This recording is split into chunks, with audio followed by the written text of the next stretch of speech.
Okay, it is exactly 6 o'clock, so I want to get us started on time. So we have a full house today, and it's so great to see everybody here. So I'm going to go ahead and call this meeting to order. And just before, I'm going to go ahead and do this, and then I'll come back to that. Okay, so we're going to call the meeting to order, and then we're going to start with the Pledge of Allegiance. And I have asked a veteran to give us our Pledge of Allegiance. And Carlos, would you lead us in that? Pledge allegiance to the flag of the United States of America, to the republic for which it stands, one nation, under God, indivisible, with liberty and justice for all. Thank you, Carlos.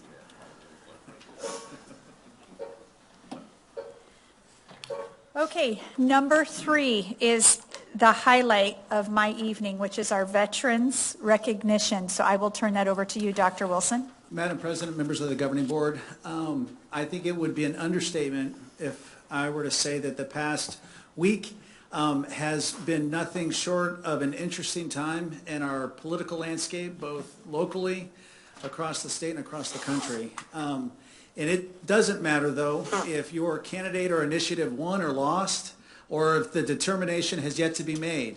What matters is, as Americans, we have the unique opportunity to live in a democracy that gives us the ability to vote. And that doesn't come free. You've heard the statement before, freedom doesn't come free. The opportunity that we had, the 150 million Americans had, came on the backs of men and women who dedicated their part of their career, their entire career, and in some cases, their lives, so we could have the opportunities that we have.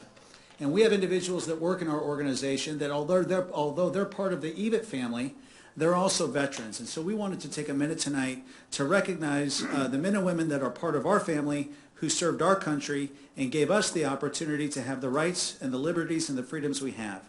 So we're going to take just a minute to recognize them. Mr. Sanchez.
So, Madam President, members of the Governing Board,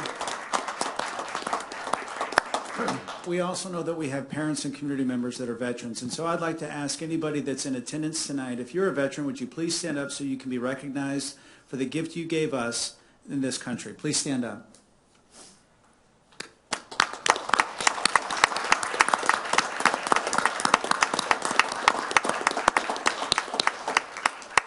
Thank you, Madam President. Okay. I'm sorry, I'm a big sap. I just want to thank you guys, all the veterans. I love this country. I'm proud to serve the EVIT community. I'm proud to serve the students, and I couldn't be happier that I live in this, how privileged and lucky we all are here to live in the United States of America. And I thank every day, and I'm probably such a sap today about this because my oldest son is making the decision to serve, and it's just hits home. So, thank you, veterans. Okay, move. Students of the month. I'm sending that one over. Who's doing that one? Madam President, members of the governing board, we have an amazing student body that attends here, and it's oftentimes difficult to kind of narrow it down. But each month, we take the opportunity to recognize students from both our main campus and our Power Road campus. And so I'd like to call the principal of the main campus, Mr. Danny Fisher, to the podium, and he'll introduce our staff and the students of the month. Mr. Fisher?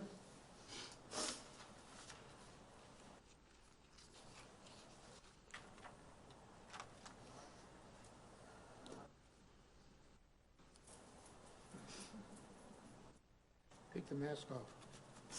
Thank you, sir. Hit the button, huh? All right, now that y'all can hear me.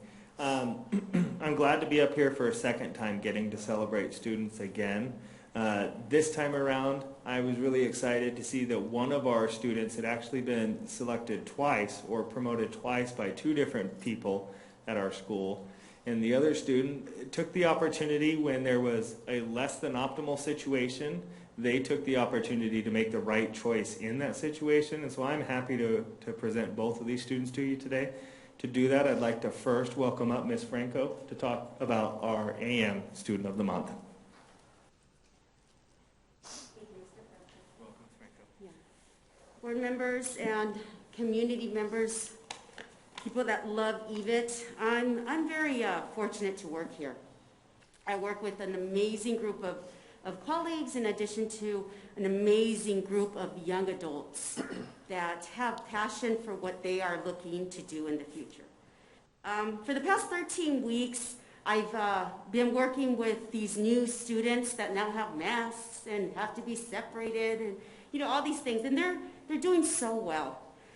But I'm always looking for that student that stands out, right? That you're like, okay, here or she goes again. You're like, okay, what's going on? So for the past 13 weeks, I noticed this particular student that I'm going to introduce you to that has showed beyond integrity, initiative, kindness to his peers. So this young man is Mr. Xavier Martinez. Mr. Xavier Martinez, would you stand, please? So I'm going to tell you a couple stories, and then I'll let you to it.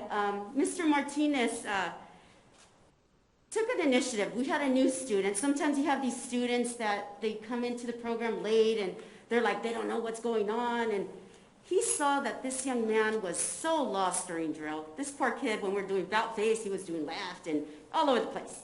He took the initiative in his kindness and said, Ms. Franco, can I just help him? Because he needs help. I didn't have to ask him. He just did that. And so that tells me that he has a heart of service and he shows kindness. A month goes by, and then we get these fire alarms that go on, right? We went down to medical. This is another incident. We go to medical. I must have scheduled something wrong, typical, things happen. Come back up, and going into our classroom, the fire alarm goes off. We're like, oh, okay, guys, I guess about face. Let's go out to the fire alarm. And then Xavier comes and says, Ms. Franco, I got to tell you something. I go, oh, what's going on? This is after class. He says, I think I somehow made the fire alarm go off. And I'm like, are you kidding? No, I think that shows integrity. That shows accountability. And because of that, I nominated Mr. Martinez for my Student of the Month. If you would join me in an applause.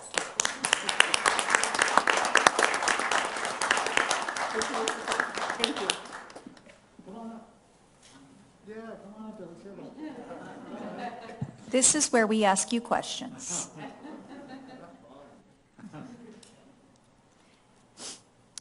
Hi, how you guys doing? I'm Xavier Martinez, as she said.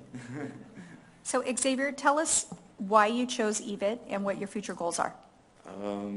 I heard about EVIT in my sophomore year. They had an assembly at my school, and they were talking about how it could give you college credit in a certain field, and I thought it was very interesting because I'm always looking for a way to get a little ahead. I've been doing that for a long time. And so when I heard how much it helps with your college experience and stuff like that, and just how much it can help you in certain fields in your future, I definitely thought I should take it up. And at the current moment, I had absolutely zero idea what I wanted to do for my future. And when I was scrolling through the different things they had for EVIT, I wanted to find something that I thought was a great idea for me especially. And I came across criminal justice, which I thought was pretty perfect for how I am, and it sounded like a perfect career for me. And so I think EVIT's going to be a huge help to help me get into that career for my future. Excellent. Thank you. Any other board members have any questions? It's always me that drills everybody. Okay, thank you very much. Thank you, guys. Madam President, if I could say one more thing before we go into the second student of the month. This is just a funny story that I just have to tell. So about a week and a half ago, I'm in my office. It's right over here, and I'm just typing away. And all of a sudden I hear somebody screaming, "Turn around, put your hands behind your back." And I'm freaking out. I'm like, oh my gosh, we got a real situation that's happening here. So I power my computer down. I go out my back door. I go up the steps. Miss Franco has her class out in the mall, and she's instructing them how to do. And so I thought she was actually, but no, that's the quality of instruction that Miss Franco gives her students. I really thought somebody was getting arrested, but no, she was just teaching the students how to do it. Yeah, very nice. Start. Thank you.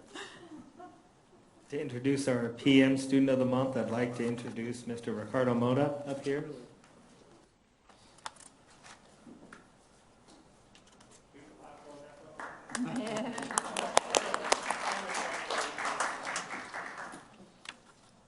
Hello, I'm very glad to be here today. As you all know, this year the stress level has increased just a tad, right? And coming into school, I didn't know what to expect, how we're going to be able to give our students the opportunity to get the hands-on experience, the real world hands-on experience with. And then as I got a gift, right? Somebody somewhere was thinking about me and said, you know what, I'm going to make life a little bit easier for you this year, and I'm going to give you somebody that embodies and entails is just the definition of leadership, right? I've never had a student like this, and that's why I nominated this student because of, first off, because of his leadership qualities. At the age of 16, he has about as much experience working on cars as I do. If you can imagine that. He's been working on cars since he was very young. He also displays a lot of that leadership quality that I need now. So for me to be able to manage the classroom and to do all the stuff that I need to do, it was almost going to be hard for me this year to bring in a lot of customers' work, because of all the restrictions and stuff. But this year, Dolan has actually taken a role of basically a shop foreman. So if you can imagine what a shop foreman is, imagine a dealership with about 32 mechanics, and there's one person in charge of the whole shop. So I can go and stay in my classroom and do everything that I need to do, and everything goes through Dolan. So if someone wants to bring their car in, if a teacher needs to get their car fixed on, I send them over to Dolan. And I could sit in my room and do what I have to do, and I know that everything is going to be done right, and it's going to be done correctly, and won't have any problems. In the past, I didn't have that trust in my students. I would have to go and double check and triple check, and even then things still go south. But with this young man, everything's changed. And in his priority, the bell rings at 2:35. He stays till 4 o'clock every day. he does not leave if a student is still working on their car.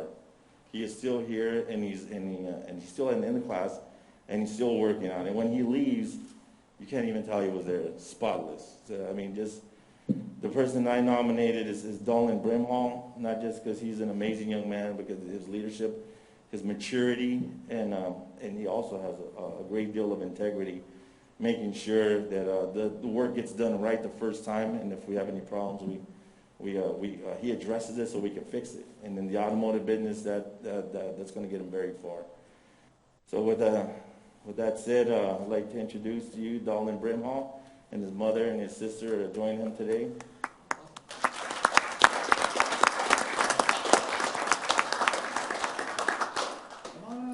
You know we're going to make you come up. Just everybody else from now, come on up. Come on down.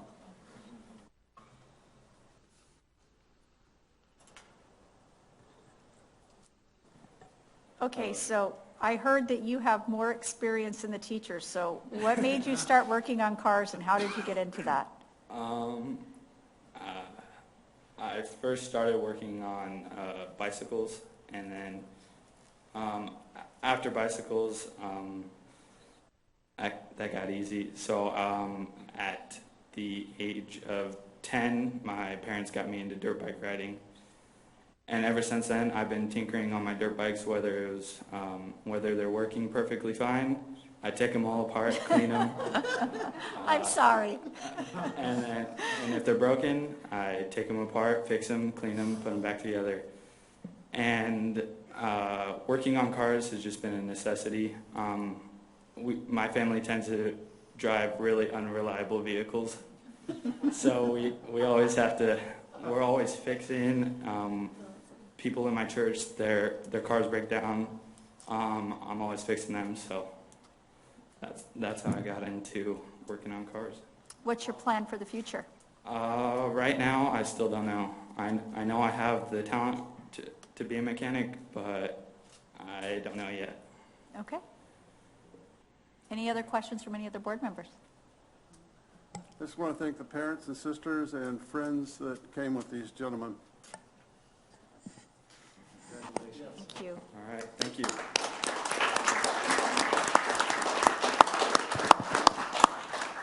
And not only do we have amazing students here at the main campus, but we have amazing students at the Power campus. And so I'd like to introduce the principal of the Power campus, Mr. Corsaro, who will take it away. Thank you. I know Power, that sounds so good. That sounds so good. Madam President, governing board members, member of the community, it's my honor to introduce my two students of the month, my two teachers. So first, with the AM student of the month is Mrs. Jennifer Schwartz for second year vet.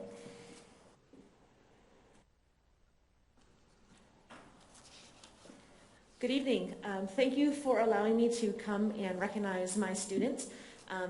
Even though my sweater is warm and fuzzy, I am not. I am a very analytical person, and I look at facts over feelings. So every month that email comes, we would like you to nominate a student of the month. And every month I rack my brain, and I'm like, who has the data that I can back this up with? Because that's the type of person that I am. And this year, it honestly was easier than it has been in previous years to nominate Chloe. Chloe White is my student in the morning, and it was an easy first thought. As soon as I got that email, I was like, I need to write up that recommendation. Fortunately, it was accepted, and as rightfully it should be. So a little bit about Chloe. She put forth so much extra effort. She assists me in the classroom with whatever I need, checking uniforms, passing out handouts, helping set up, tear down the classroom or lab, and is always just running small errands, and is just so much appreciated with the extra things that she does for me. A lot of students do that. So what made Chloe really stand out is because the extra effort that she put forth to assist other students. So I try and explain things the best way that I can and give other examples to make it relate to prior knowledge that those students have. But sometimes there are those students who still just don't get it. And I've noticed that Chloe will kind of reword things for some students, As she's working maybe in groups or we've broken off to do things in the class, she's actually started forming her own study group and helping other students study. So it's not just her own success that she is, striving to achieve. She's also helping other students achieve that success. So that's the reason that with great honor, I nominated Chloe Whites to be the Student of the Month, and rightfully so, it was accepted. Thank you. Chloe, come on down.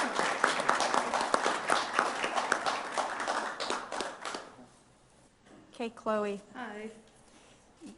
tell me a little bit about yourself. Why vet assisting, right? It's vet assisting? Yep. Why you want to do vet assisting and what your plan is for the future? So ever since I was little, I've always just liked animals in general, and me and my childhood friend would go around the neighborhood and we'd find doves that were down and we would try to help them out and stuff like that. And so ever since I was 6, I've wanted to be a vet or something in the vet field. And when I found out about EVIT and their veterinary assisting program, then that was oh, that sounds really perfect. I can do the thing that I want to do earlier and try to get ahead. And yeah. And what's your plan after high school? I want to become a vet tech and then maybe in the future become a veterinarian. Excellent. Excellent. Thank you. We appreciate having you on campus. Thank you. Any other questions from any other board members? What's your favorite animal? Favorite animal? That's a hard question. I like a lot of animals. Do you have snakes? I wish. Oh.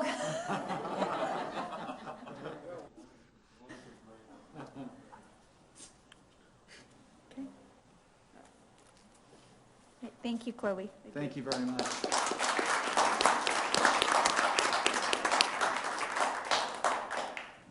And next with our PM Student of the Month, it's Mr. Leon Merkley, our future engineering instructor.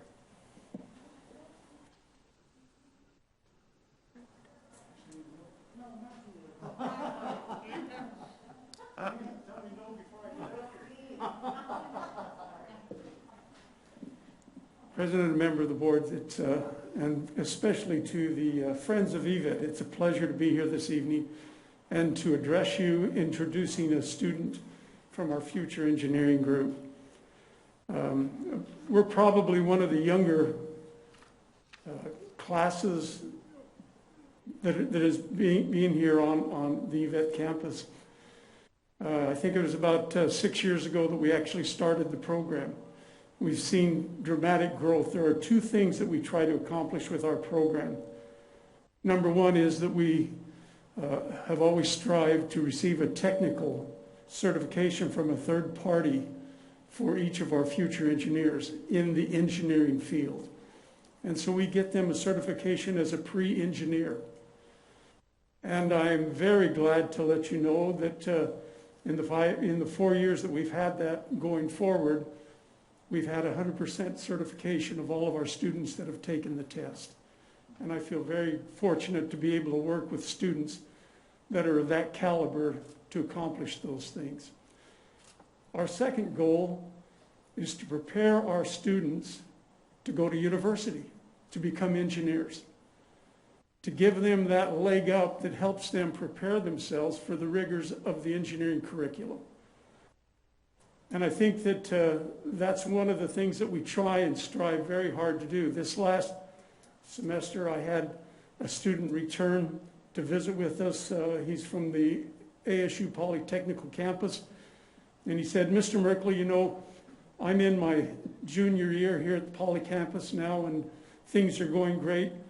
But you know, their project-oriented classes aren't nearly as challenging as yours are.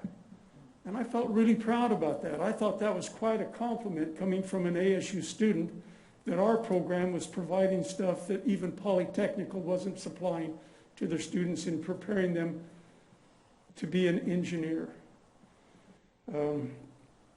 So at any rate, when the letter comes out and asks us to identify a student that we could name as the Student of the Month, I normally just delete the email. Mr. Casaro knows that.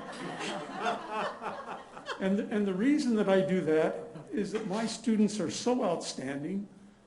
I just feel that most of the time it's just not fair. And so most of the time I just delete the email. But this time I felt compelled to identify a student. Eva Grano, better known as Tyler in our class, by the way, she goes by Tyler, is just an outstanding student. She actually has accumulated 145% of the eligible points for class by doing extra work in Bellworks and all of the extra credit things that we have to do. She is outstanding in the way that she works with other students. Every month we teach a different engineering curriculum module. And during that month, each student gets a new lab partner. And they have to work with that lab partner whether they like them or not. They have to learn to get along just like in the real world.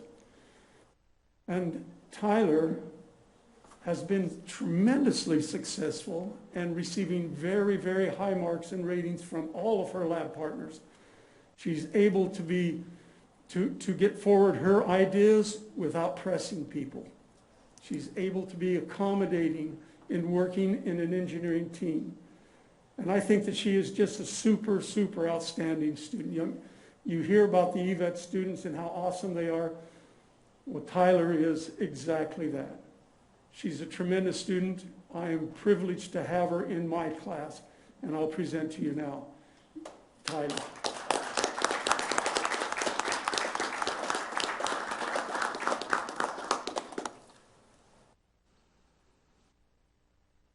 Hello. Hi, Tyler. How are you? I'm good. How are you? That was a rave review you just got. Good job. Okay, so I want to know what your future plans are. Do you know yet? Yes. Okay, what are they? Not specifically, but I want to be in human sciences and primarily in prosthetics and low-cost prosthetics, so they're easier for communities to get to.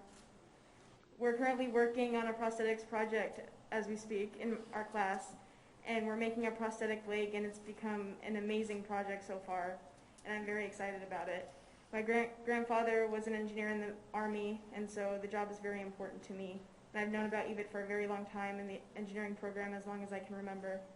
And it's way more than I would have expected, which is amazing. And I can't believe that I get to be a part of it. Excellent. What do you think is the best part? If you had to pick one thing, what's your favorite part? The hands-on experience and the direct connection to companies and schools as we go throughout the course and learning about the different opportunities that we have and how limitless the world is to us at the moment. Thank you.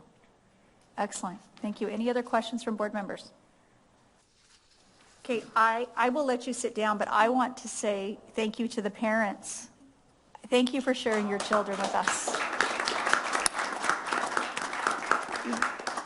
We're just privileged that they're here and that you're willing to share them with us. And I want to thank our instructors. You guys go above and beyond.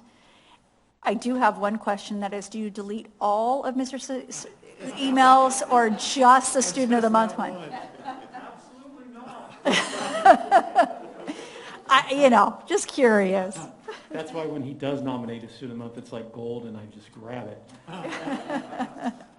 Excellent. Thank you all. Before I dismiss everybody, I did want to do one other thing, and I want to introduce, or I'll have Dr. Wilson introduce, our new board member. Thank you, Madam President, members of the governing board. I should have done that at the beginning of the meeting, and I apologize for that. This is Mr. Fleetham, and he joins us, and he will be on the board for the next 2 years. He comes from the construction industry. Would you like to say a few words before we continue? I think my voice is I think. So this is a very exciting opportunity for me. I grew up in the state of Arizona. I live in the house I grew up in. I think I'm in the bottom left corner of my district. The very bottom. I grew up in the construction industry. I've been I know my friend Curtis over here. I've been an avid supporter of all things CTE for a long time. I love EVIT. I love what it does. And again, I'm proud and honored and humbled to be appointed to this position. Really looking forward to it. congratulations to the students of the month. That's some cool stuff. Very good. Awesome. Thank you. Well, welcome. Thank We're you. glad to have you. Thank you.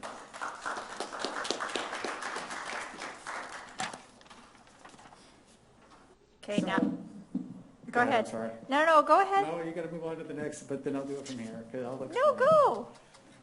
So, before I do this, though, I would just like to take a minute. Maybe it's because you said you were a little bit, what did you say at the beginning, a little bit teary-eyed? Or Yeah. So I'm sitting here and I'm listening to our Students of the Month, and we have an individual that is a criminal justice. We have an individual that's vet assistant. We have an individual that's automotive. We have an individual that's engineering. I don't know that I think sometimes we get a little bit immune to the uniqueness of our organization. I've been in other districts and we would have Students of the Month and they're all wonderful and they came from the math department and the English department, and then the next month it was the science department and the history department. The next month we have over 42 programs that are exceptional, that our kids have the opportunity to participate in every single day. And I just don't think, I think at times I take it for granted how uniquely special this organization is. Our students are amazing, but what makes us who we are in many ways are our teachers. I stand up here and I have the conversation, but at the end of the day, don't tell anybody, this organization can get on without a superintendent. What it can't get on with is not having quality teachers. And we are so incredibly fortunate tonight to recognize the Teacher of the Year, the best teacher in the East Valley, as defined by the East Valley Tribune. Ms. Tammy Powers is an Introduction to Health instructor here on this campus. And I could go through the list of stuff she does, the blood drive, she's on the 301 committee. But what's more than that is the connection she has with our students. The connection that she gave to me when I became the superintendent. The time that she gives of herself so that we can be who we expect ourselves to be is second to none. And so it is with great pleasure and great honor that I present to you, as defined by the East Valley Tribune, the best high school teacher in the Valley, Miss Tammy Powers. Miss Powers, come on up.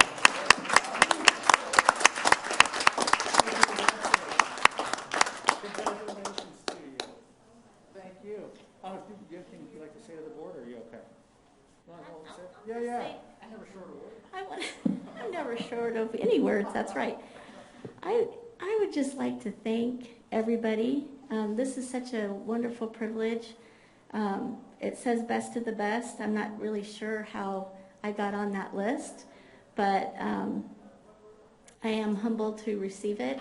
A lot of the times, I think a teacher is like a parent. It's a thankless job, and so to receive something like this really makes my heart sing. So I wanted to just thank the community and whoever voted for me. I don't know, maybe there was a glitch, I don't know. But We're still investigating. Yeah, please investigate this. But I also want to just thank my colleagues, and I think that I work with the best of the best. So in having this, it does say EVIT on it, so that's awesome. So it encompasses everybody, I think. So thank you. Very good. What do you teach? Go ahead. Before you leave, just a question, Ms. Yes. Powers. When did you decide you wanted to be a teacher? Oh, this was one of the questions they asked me. Actually, I have an answer for that. Early on, just as I graduated from college, I was asked to work for the graduate department in the biology department and dissect human cadavers. And I was planning on going on to graduate school and finishing in physical therapy. And when I started to teach students that were my own age, I thought, I really like this stuff. So I think that's where the seeds were planted, and I really liked it. And then I was a stay-at-home mom for several years, and then I came back to it. So I'm doing what I love for sure. So thank you. Thank you. Do you have a question, Mr. Mitchell? I just want to know what you teach. Oh, human anatomy and physiology. Oh. Help us all. And I should have said this at the very beginning. This was an award that was given by the East Valley Tribune, but in order for Ms. Powers to have the award, somebody would have had to have nominated her, and then the voting opened, and it was open for weeks. So think about it. Think about all the high schools that we service in the East Valley: Cave Creek, Mesa, Chandler, Gilbert, the whole East Valley. all of those high school teachers were eligible to be nominated and then voted on. And Miss Powers was the highest vote getter out of any of the teachers that were nominated. So I undersold the award, I think. It's an amazing accomplishment that, yes, we all are a part of the same family, which is much appreciated, but you, Miss Powers, absolutely deserve it. So thank you. Thank you so much. Thank you. Okay, that was agenda item C. Now we're moving to agenda item D. So kind of leading into it. It's okay. Power campus expansion. Madam President, members of the governing board, 2 meetings ago, we had an update from McCarthy Construction on the east on the Power Road campus expansion, and they're back here tonight to give you an update not only on where they're at in the construction project as it stands, but also on where we're headed over the next 6 weeks. As a reminder, part of our timeline is arcing towards an approval of GMP 2.2, which will be the aviation building that we're hoping to begin get underway in January. So they're going to update you on that. And then I was going to start the presentation with some challenges and opportunities, but I'm going to save that to the end. So then I'll come back at the end. But I'm going to turn it over now to the architects, to McCarthy, to whoever's up next, and then I'll finish with the challenges and opportunities. Are you guys drawing straws over there? See, rock, paper, scissors, who's getting in the hot seat? Do we have a clicker? Yeah, Carlos. Give me a signal. Oh, okay. Let's go ahead and bring it up. So we thought we'd start off. Oh, yeah, there you go.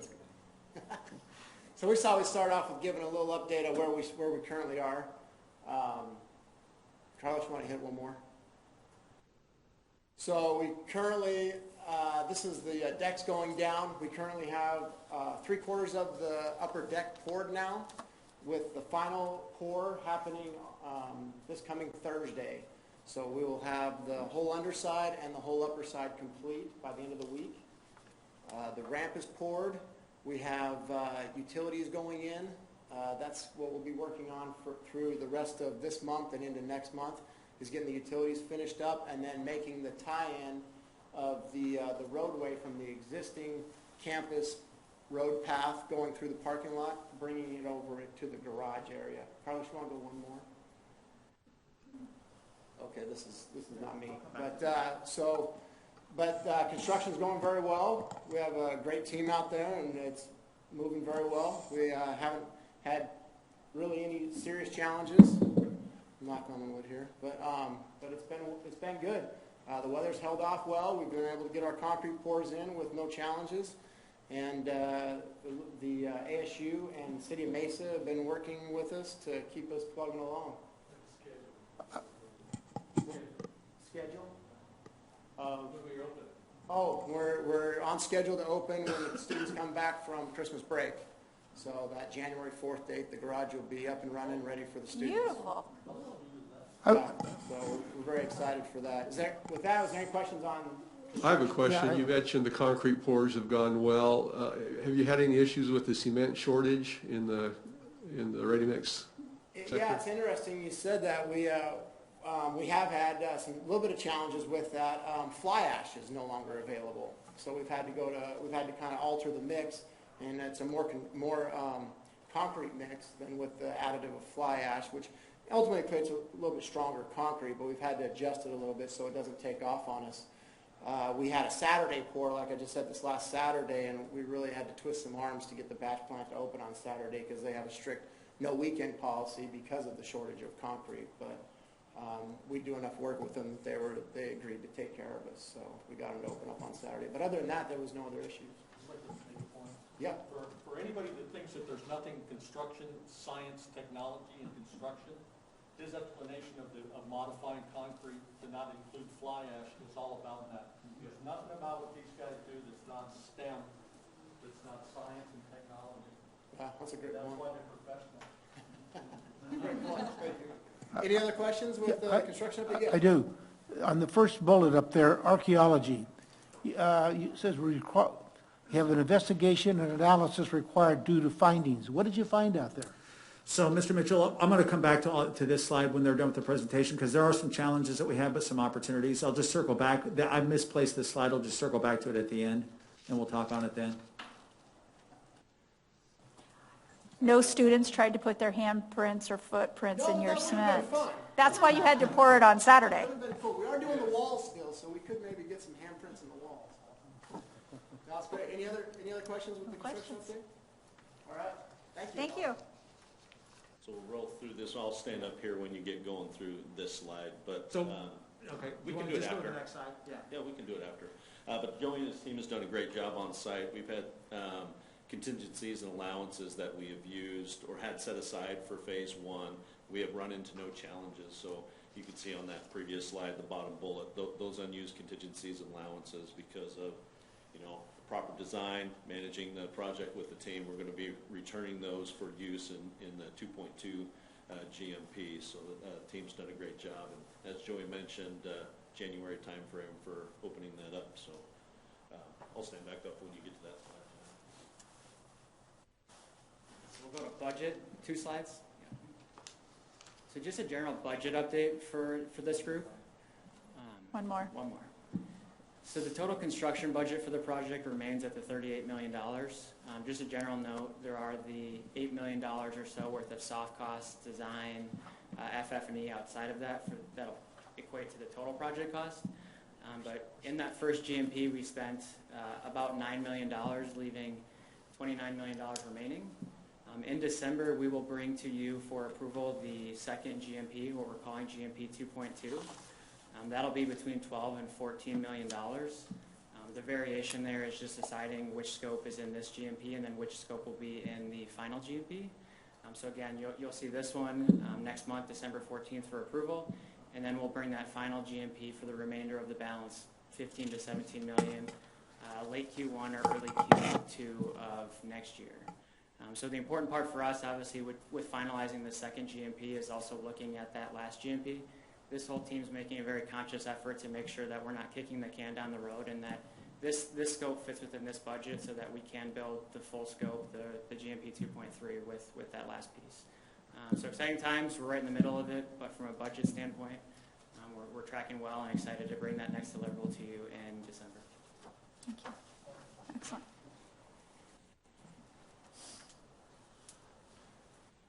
Go to the next one. Dr. Wilson's always teach me about proper introduction, so I just take one step back and do a proper introduction here. Just so you know, this is the McCarthy team over here. So we have Tyler, Joey, and Brett, and then my name is Neil Pratt. I'm with the architect, and we have Don Brubaker, who's with the architect team as well. But just to clarify, sorry. As Brett was talking about, we're working towards a GMP. We're going to bring that back to you. Our GMP is a guaranteed maximum price. We're going to bring back to you in December here. So we're going to take the next few moments just to walk through the design so you're all clear on exactly what that GMP is entailing and you're getting for that GMP. This is the master site plan that we've seen previously. Just kind of wanted to put it back up there so everyone's clear on it. Number 11, which is in that top middle, is the aviation building. And you have the 12, which is the hangar yard, which is directly to the east of it. And then you have the parking, which is 2, and 3, which is the central plant. That is really what the GMP is entailing. Carlos, if you go to the next slide, I'll do a close-up of that. So if you've been out to the east campus, there's that main roundabout entry, which is the building 200, and you have the south building 300, where the auditorium is at, and then you have the central plant. So we're looking to add the aviation building. It is a new 3-story building, upwards of 48 feet tall. We are adding about 27 new parking stalls with that. It is a screened yard where you can see that little plane is. There's going to be a large screened yard out there where they can roll the fuselages in on flatbeds and roll them into the aviation building and work on them. There's also a welding screen yard. We have welding on the first floor, a little area they can move out to.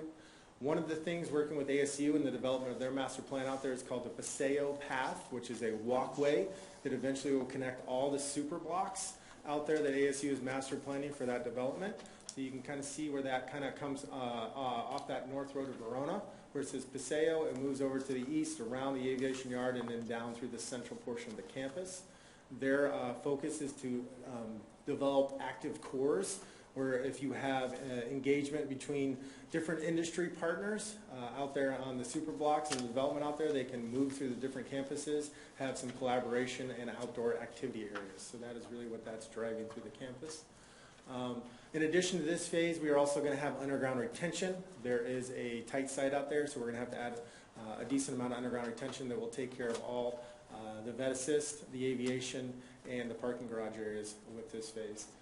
Ultimately, total new square foot is just over 43,781 square feet total new of that. Go to the next slide. This just kind of shows you some renderings to kind of move you around the building. The new building is over there on the left. You can see the parking lot. You can see the central plant on the right. This is coming down Verona. That's the main new campus entry, 3 stories high. You go to the next one. This moves you around that north side along Verona. You can kind of see the welding yard right there, fully screened in, has some nice vegetation and screening walls. You can see the beginning of the Paseo Walk, which is with the bollards right there, that then take you into the yard for the hangar, and it moves around. Continue around, Carlos. Thank you. You can look into the yard there for the hangar. You can see the airplane in there. There is a large hangar door that is 40 feet wide and 20 feet tall to allow the planes to move in and out of there as they're being worked on. And then this connects to the main boulevard in the campus. Move around again. This kind of is that main first shot you'll see moving in off of Verona Road.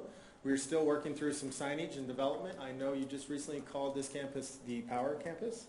So, power, right? So we're going to work on some new graphics and modernization on that. So that'll be the next phase we kind of work through this, give a new identity to that whole campus.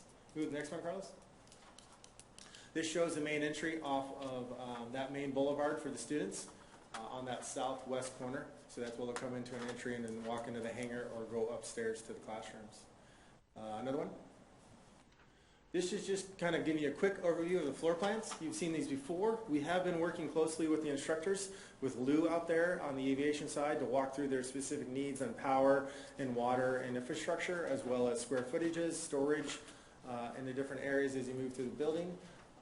And also we've been working with Carlos's team on the special systems, making sure that we have all the access control and the projectors and the audio-visual in the different spaces taken care of and meeting standards. So this kind of shows that ground level. We have a large hangar that's over 10,000 square feet. You have a welding lab that's up on the north side that's upwards of 24 to 25 actual welding booths. You have a structures lab, a parts lab. You can see the lobby in the lower left down there. There's also a central copy room for the whole staff in the campus eventually. And then we have the upper northeast or northwest corner is called the Skybox, which is really a gathering space. You'll see a rendering here if you go to the next one, Carlos. This shows you a view of the hangar. You can see that there's a 2-story level in the hangar from a volume standpoint. That second level is all glass, where the students can walk by in those upper levels and look down in the hangar and see the activity. You can see the planes that are able to move in and out of there. We have exposed ceiling, we have overhead power cords and air, compressed air. Kind of gives you a feel of that space. You can see the large hangar door on the right. You go to the next one. That'll show you a view looking from a different direction in that hangar. And then if you go to the next one. This is the Skybox. So the Skybox gives you another assembly space in that northwest corner of the aviation, where it can be a dirty and a clean assembly space. They can roll in motors on little transports and be able to do demonstrations. You get industry partners come in and give presentations in here. We are integrating full technology in here with video screens, audio-visual enhancement, as well as a good view out to that northwest corner there with the glass. We do have some light fixtures that emulate airplanes. Add some interest in playing in space. Next one. As we move up, second level, you still have 3 classrooms, a total of 4 classrooms. One of those classrooms is used for a simulator room. You have a huddle room, conferences, and views into the hangar and the Skybox, as well as restroom cores. This square footage is just over 10,000 square feet. If you go in the next one, that shows you a typical classroom space of what it's going to look like with a presentation wall, furniture inside, and some storage. Next. This shows you just a huddle space off the main corridor.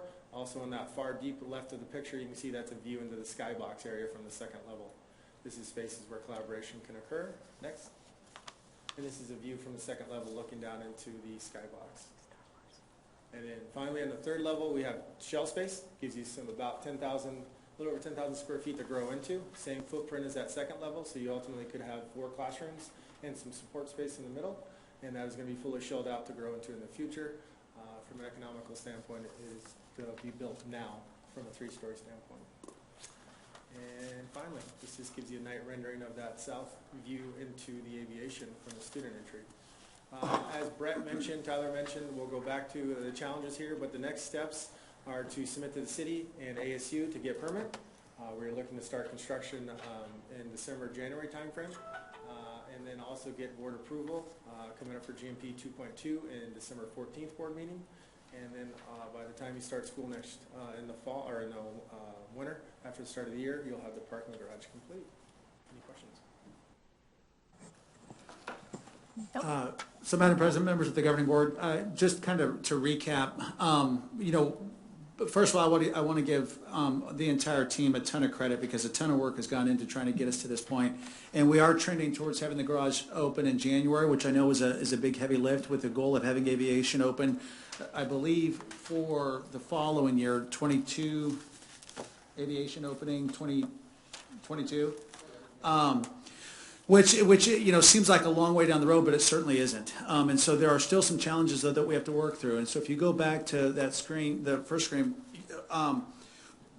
there's two challenges that we're currently facing that we're going to have to work our way through. The first is part of the land that we received from ASU, well, all of the land out there at ASU required, I'm going to say the wrong terminology, but excavating, archaeological excavation. And that was a known product going into it because you have to do that in order to build. What we didn't know is that when we did the archaeological excavation that there would uncover what would be, I believe, Indian ruins, and in addition to that, there were actual, I believe, skulls that were. Yes, we found human remains as Excellent. well as jewelry, pottery. So cool. Dwellings. Yeah, so it's been an interesting process. The process, though, because of that, requires us to have to go a bit deeper into the archaeological excavation, and certainly that was an unknown variable going into the construction project. And so when we did the RFQ for the $38 million, there wasn't the dollarage amount needed or earmarked for that excavation and archaeological dig. I believe, and correct me if I'm wrong, but I believe that the team is working towards looking for a solution that allows the cost associated with that to be captured by the savings that were to be paid by the savings we're capturing now through GMP 2.1. Some of the efficiencies and some of the effectiveness that they've demonstrated in the garage build has created a carryover, a contingency that I believe will offset most, if not all, of the cost for that excavation. The dollar amount, I believe, is in the neighborhood of about $480,000. That is going to be the ultimate cost associated with that. So certainly that's a cost that we hadn't planned on. Credit to the team for being able to look for solutions within the build and having contingencies and effectiveness within the build that I think can offset that cost. But we also discovered a second issue that is potentially problematic for us, and as we begin looking at aviation. When we looked at it at the 2.2, the GMP 2.2, that was the aviation, additional parking, and the central plant. The central plant is designed to facilitate not only the addition of our buildings, but also at the same time to make sure that we have the efficiency and effectiveness needed for our existing buildings. And quite honestly, we currently don't right now. And correct me if I'm wrong, but our chillers for the existing plant are a bit too small for redundancy. And so as we go to expand out at the two new buildings, logic would have us adding an additional chiller, which we planned on, that was bigger, that would cover the two new buildings. But that doesn't mean that we've solved the problem of having an adequate amount of chillers on our current campus that would not allow us to have the kind of redundancy we would expect to have, not only as it currently exists now, but as we add more square footage, the problem only begins to compound or magnify itself. So we're not quite sure yet of the solution for the chillers as it relates to the current central plant, but we're going to work on coming back to you in December for a recommendation to deal with the issue for the central plant, not only as it relates to the expansion, but the problem that we have with the chillers now in relationship to the current existence, but also compounded because of the expansion. I just said a lot of words. I probably didn't make a ton of sense, but our challenges are Our archaeological excavation, we weren't planning for. We're going to solve it. It's just going to cost us money that we hadn't anticipated. We've found solutions, I think, for the saving through our efficiency and contingency to cover that cost. The second challenge is our central plant and the concern we have about with having the appropriate chillers, not only for the expansion, but also because of some of the challenges we have with our existing chillers not being adequate for not only what we have right now, but compounding it for what we grow into. Questions? The existing chillers that you have some concerns about, how old are they, and what's the typical life cycle of a chiller that is out there now? So I'm going to do the best I can, and Tyler, correct me when I'm off course. You can just tell me. So they're existent. They were with the build initially. So I don't know if it's probably 10 or 12 years that we've had those. I had talked to a company that does our chiller, our central plant repairs. They had indicated that the lifetime of a chiller can be anywhere between 15, 20, 22 years, especially if you're willing to keep replacing the parts. He said his concern is going to be that even if we keep replacing it, we still don't have the redundancy needed for the current square footage, and that becomes even more compounded as we add the square footage. So his recommendation is there's going to have to be something done at some point in time, because we're just not going to have the ability to have the confidence that we'll have enough capacity as we get more square footage out there. I have a question about the archaeological again. Do you know what tribe will claim that, and have they been notified? So I think the story around this, it was a gathering. But it was a gathering space for multiple tribes that would come and gather here for trading purposes. So I don't think it's necessarily been notified. We haven't been notified exactly what group of indigenous peoples these were. That's this next part of the process. So we have found the remains, and we've found the dwellings and the pottery, etc. Now we have to go in and actually remove them appropriately and then take them for studies so we can see what groups they did belong to. Correct? Yeah, that's correct. We've had multiple tribes. When we found the remains, multiple tribes have come out, and they do, before the remains can be moved, they do a blessing of the site, and then the remains can be picked up and taken to the lab. But we've had multiple tribes come out because, just what Tyler said, it was a gathering of many different tribes. So we're kind of right in the middle of this process and still working through it. Just a quick point of interest. Your property sits kind of on the outskirts of all this. As ASU starts developing their part, which is internal, that's where the bulk of this is going to be. So we're just kind of on the peripheral, and this is what we've already found.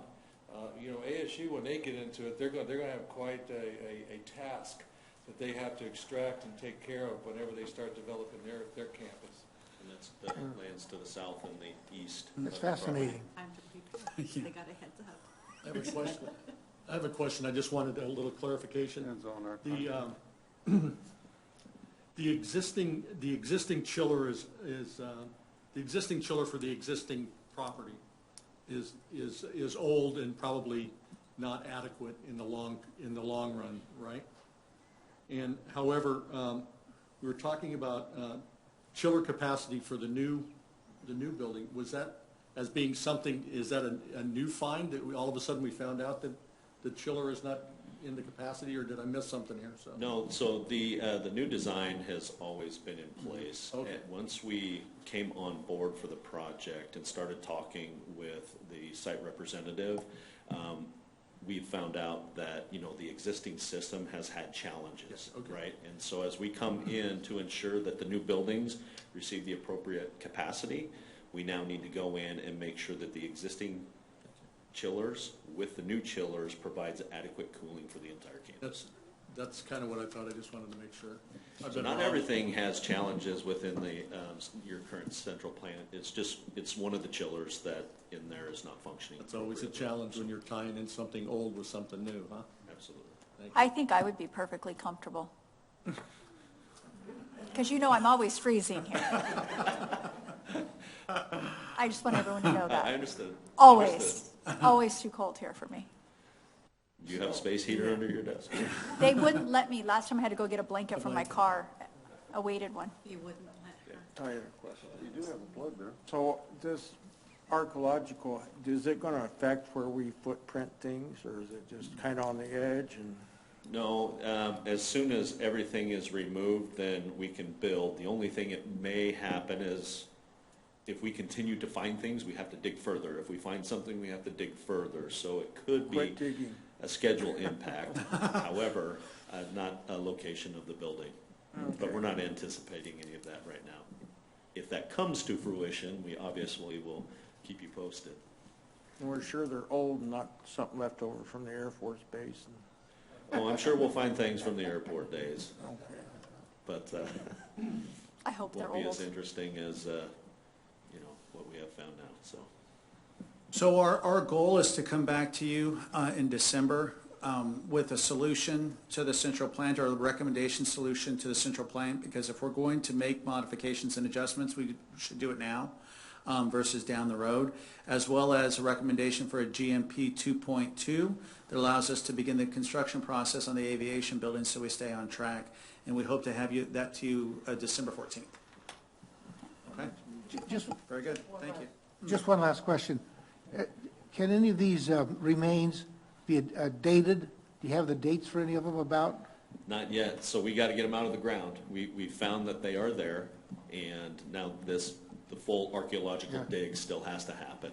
And then once that happens, then they'll go through the study process, and they'll give that information. And it'll take a couple years to go through all of those things, because they have to document it, preserve it, write a report, do all of those things, and I don't have too many details on it. Yeah, Neil might have a little bit more. I was going to say, that's ultimately what takes the most time, is the actual work.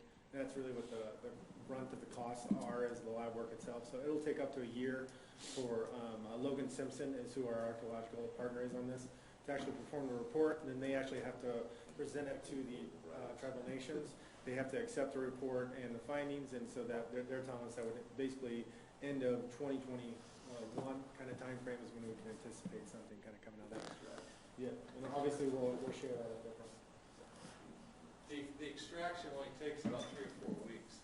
They go out, and once they remove it, a long period of time is that for them to look at it, tag it, date it, and all that kind of stuff. So the effect, obviously, initially, is that we get that out of there in the next 3 or 4 weeks. Then we're clear for construction, unless as we're digging, we might find something else. But the long period of time is the work afterwards in the lab study. So in the next 3 or 4 weeks, we'll know for sure if this site goes on. Okay. So we'll have an answer at the next report, right? Yes. Thank you. Okay, thank you. You mean you guys don't want to stay? They want to stay. Okay, agenda item number 4, regular meeting minutes. I need a motion to Motion to approval. approve. Thank you, Mr. Burnham. Do I have a second? Second. A second by Mr. Mitchell. Any discussion? I have some. Okay, I went at go the ahead, meeting Mr. and I Covington. have yes in here. Did we correct that? Yes, we did. You did? Okay, because this, okay. Any other discussion? Hearing none, I'll ask Ms. Boggs to call for the vote. Leedham. Burnham. Aye. Can you hear me? Watkins. Aye. Johnson. Doolin. Aye. Boggs is an aye. Mitchell. Aye. Lane. Aye. Covington. Abstain. I wasn't here. Okay, moving on to number 5, call to the public. I don't believe we have any, to my knowledge. Okay, that's a no. Moving on to number 6. I'd like to combine them, A Through aye. through I, consent agenda. And do I have a motion? I need a first. Mr. Mitchell. I move that we adopt the consent agenda A through I. Second, I have a motion by Mr. Lane and a second by Mr. Mitchell. Any discussion on any of those items? Hearing none, I'll ask Ms. Boggs to call for the vote. Covington. Aye. Lane. Aye. Mitchell. Aye. Boggs is an aye. Doolin. Aye. Johnson, Aye. Watkins, Aye. Burnham, Aye. and Cleveland. All right, motion carries. Okay, number 7, we have personnel. I will go ahead and make the motion to approve the certified and classified personnel request. Do I have a second? I will second. I got a second by Mr. Covington. Any discussion? Hearing none, I'll ask Ms. Boggs to call for the vote. Cleveland. Burnham, Aye. Watkins, Aye. Johnson, Aye. Doolin, Aye. Boggs is an aye, Mitchell, Aye. Lane, Aye. and Covington. Aye. For clarification purposes, that was just for A. I should have combined them, but I didn't, so now we will do B. I apologize for that. And so for 7B, I will make the motion to approve the instructional staff contingent upon receipt of CTE certificate and IVB clearance Second. card. I have a first by myself, a second by Mr. Burnham. Any discussion? Hearing none, I'll have Ms. Boggs call for the vote. Cleveland. Burnham, Aye. Watkins, Aye. Johnson, Aye. Doolin, Aye. Boggs is an aye, Mitchell, Aye. Lane, Aye. Covington. Aye. Motion carries. Okay, number 8, information and discussion. This is policy revisions and new policies. Ooh, I'm excited. Mr. Kelbel, Yes. floor is yours. Madam President, I'm concerned that you're excited over policies. I like policy, you know that. Obviously, this is the first read, so you're not going to do anything, but just to give you an idea of what's going on. BCB is the conflict of interest policy. And I can't remember how many meetings ago it was that we discussed that it wasn't correct, but it's been corrected to reflect the current state of the statute and make it clearer what really constitutes a conflict of interest for governing board members. GCCA and GCCD had a provision added in 2017. It's the same provision in both that made it mandatory for employees over 55.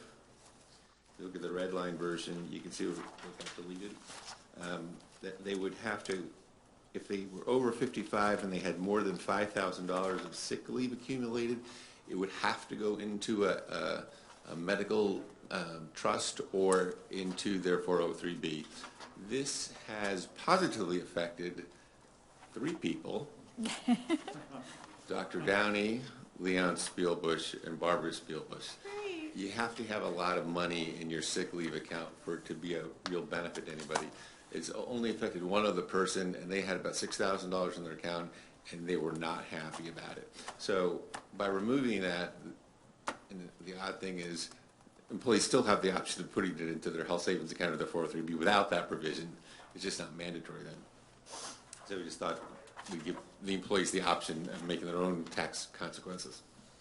So that's the changes. Freedom, interesting. That's the changes to that. GCCG is a new policy, and it creates a sick leave bank so that employees can donate some of their sick leave to the bank, and then other employees who are short of sick leave who need it can withdraw from the bank. And particularly in the time of COVID, it seemed like a good time to adopt that one. GCCE is just an exhibit that goes with our FMLA policy, and it just provides a link to all the Department of Labor FMLA forms so that employees know where to find them. And I think that's all of them. Did you have so much fun going through all those? I did. know you Yes. did. I know you did, see? You made fun of me, but I know you enjoyed it. I have a question.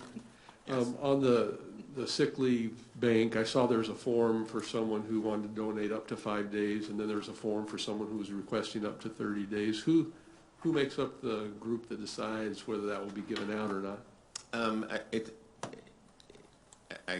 It would be the business manager, the payroll person, so Edith Perez and Audrey Taylor. But I don't think there's going to be anything controversial. If they ask for it and they need it, they'll get it.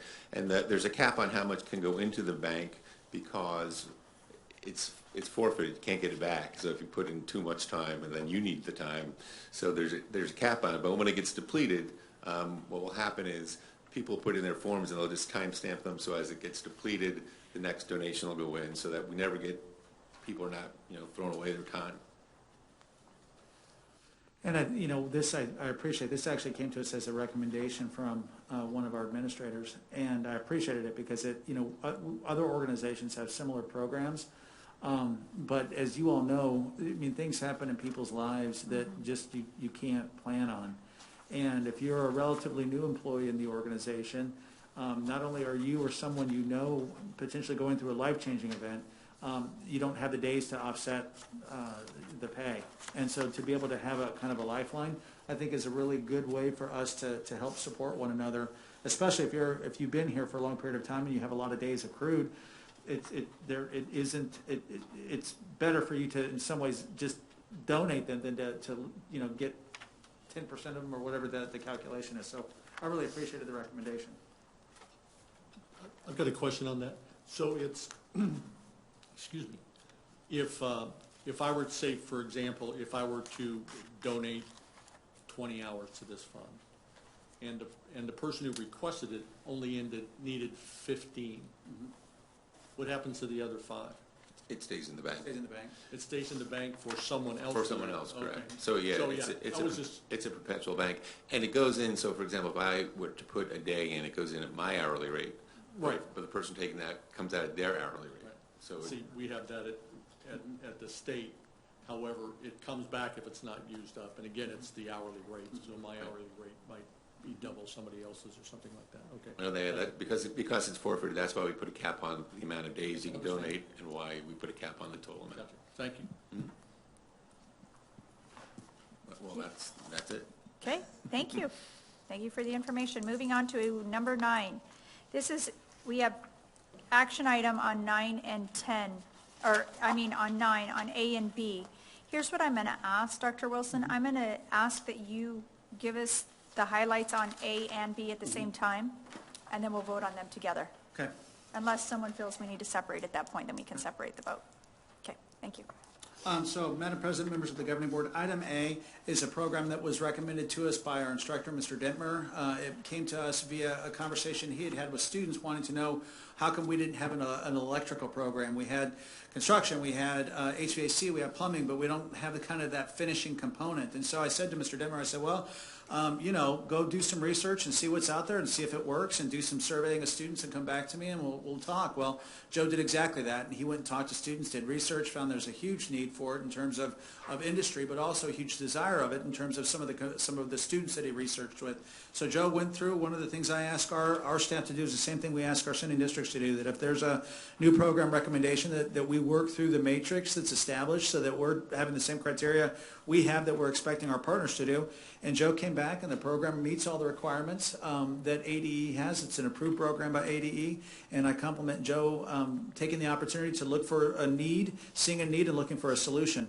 The second program is a real estate program, and this came to us because one of the emerging or continuing fields is real estate within Arizona. We know that Arizona is going to continue to grow. And oftentimes, in order for individuals to be able to get a real estate license, they have to go post-high school, post-college, do the real estate course at a cost, and then sit and test for the licensure. It's our hope that we can offer that program to high school students. And the catch with it is that you can't sit for your real estate license until you're 18 years old, or 6 months after you turn 18 years old. So this program would be for seniors only. It's a one-year program. One of the things that we've talked about previously is about looking at ways in which we can have one-year programs, or take some of our two-year programs and make them into one-year programs. And this would give students the opportunity upon completion to be able to sit and test for the their real estate license.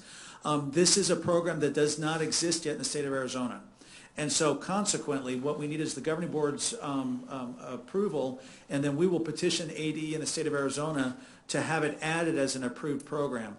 The state may not add it, or the state may want different, have questions or concerns about it, but the process gets generated by local board approval so that we then take it to ADE for potential approval. This program, I had the same process as it relates to the matrix completed. The only thing that we can't yet identify is the CTSO, simply because it's not yet an approved program through the state of Arizona. That's what our goal would be. If the governing board approves here, then we'll petition the state for approval. So that's the two. You say, I think Future Business Leaders of America, FBLA, It might, yeah. will have a program for Good, that. good. We just couldn't figure it out because we knew it was a new program, and so we knew that one existed, but we wanted to work with the approval process to see what might work. And you're right, I bet FBLA will work. So the EVIT program then will qualify, once the student passes this, that will qualify the 90-hour requirements that real estate has. Will it also handle, there's an additional, I think, 6 or 12-hour financial contract requirement in that as well? It should. It should. Be enough hours. Yeah. So it'll be about 112 hours. Yeah, it's 140. Yep. We have it chunked out as 140 hours. Okay. Yeah. And the exiting, so, our exiting exam is a mock of the state exam, which needs to be passed before the student can take the state exam. So it's going to be the same as that you get for the private sector. I've got a question about the electrical power transmission. These aren't the guys that are putting up climbing the poles and... No. This is an electrician on site. I'm going to have Mr. Dittmer come out and answer that question because you got me, Mr. Mitchell, after that first line of that's all I knew. So, Mr. Dittmer. Madam President, Governing Board, to answer your question, yes, the second year program portion would accomplish the residential and commercial at a higher level, and it would also start in the power line transmission. So they could go to work for APS or SRP? As an apprentice, yes. Very good. Well, I want to let everybody know what the starting apprenticeship wage for the lineman program, I think it's what, $60 an hour? For an apprentice on the lineman, yes, it's about $60 to $75 an hour. That's all. That's all. Just for the lineman. Yeah. I'm going to be taking that course. I have a question on the real estate. Is that going to qualify for ADM? Because the state doesn't seem to have standards for that program. So that's what we're going to work with the state to determine. Because otherwise, they may not pay ADM on that. And if the state won't qualify for ADM, then we can either choose to not have it as a high school program and just offer it in our adult ed, or we can look for other avenues if it's desired to have. We just want to get the process started with the state, and they told us we can't until we have board approval. And if they come back and say they won't, Department of Ed or the Board of Real Estate? No, Department of Ed. Where's the Board of Real Estate? Are they involved here at all? Yeah, it's not. They don't have to be.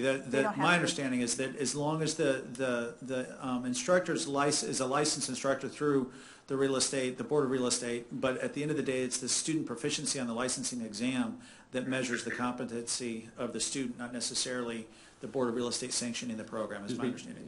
The Department of Real Estate has to accept that training. They accept the training from the school. They have to accept the training. So you would have to get with the commissioner. It's similar to licensing in the construction arena. If there's a requirement that they have, then we have to make sure that the program that we have here, that they're going to accept that as the 90 hours or whatever. Correct. But and the individual that we believe, if we have the program that we've talked with about helping us develop, is approved through the Board of Real Estate, his program. So we would work with him to get approval for this program, is my understanding. He would have to then go to the Department of Real Estate through Commissioner Lowe to get that approved. So I'm just going to stop us here for a minute because we're discussing and we haven't had a vote yet. So I love you all, but I'm just pausing for a minute and reining everybody in. Do I have a motion on these two items? Also move. I'll second. Okay, I have a motion to approve items 9A and 9B. And I have a second. Now, any further discussion? We're all done now. Now you're all done. I ended your discussion. I might be able to help. Yeah, I appreciate it. I might be able to help navigate some of that. Okay. Hearing no further discussion, I'll ask Ms. Boggs to call for the vote. Cheatham. Aye. Burnham. Aye. Watkins. Aye. Johnson. Aye. Doolin. Aye. Boggs is an aye. Mitchell. Aye. Lane. Aye. Covington. Aye. Okay, so I am going to go ahead and rearrange some things if everybody's comfortable with me doing so. I would like to go ahead and hear from the Director of Legal Services. Are you comfortable doing your report now? Or do you want to wait till after executive session? I'm fine doing it now. It's Okay. very, very short. You're aware that we were in controversy with the Attorney General's office over the procurement violations, and previously you had approved my entering a consent judgment with them. Well, they filed the complaint, we filed the consent judgment, the judges already signed it, so that litigation is over. Beautiful. Sweet. With respect to the Ramos versus EVIT litigation, that's the one where the woman got injured by a screw sticking out of an old piece of furniture. That's gone a little bit forward. They deposed Mr. Howard, our facilities director, for about 2 hours, with about maybe 15 minutes of actual questions during the 2 hours. A lot of dead time in there. And Mr. Howard performed admirably.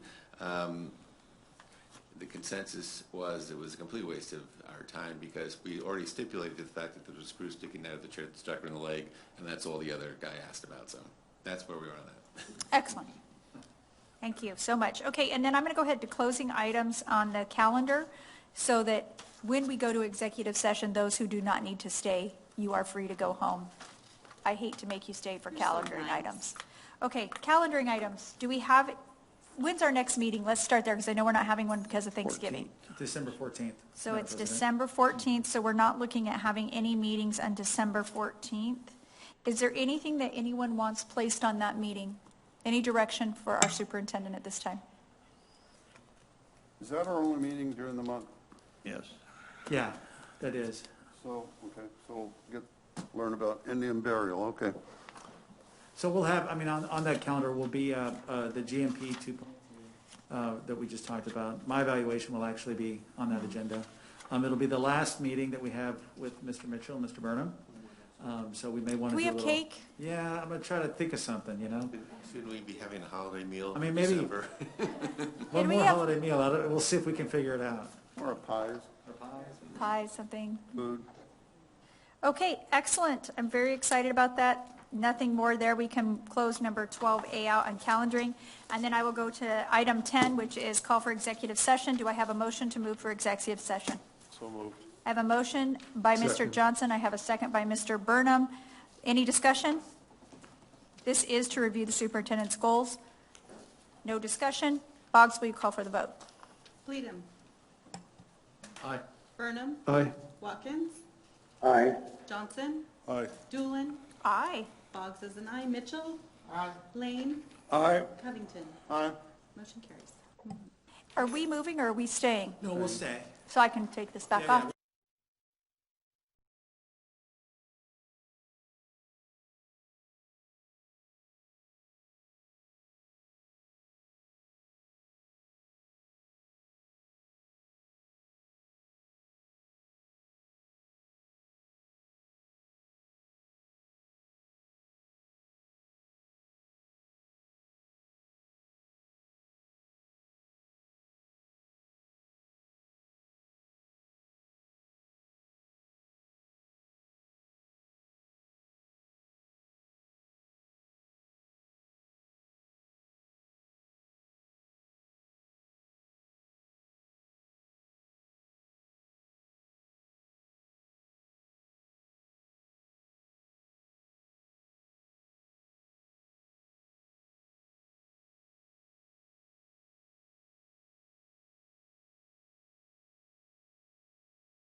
belly bummer.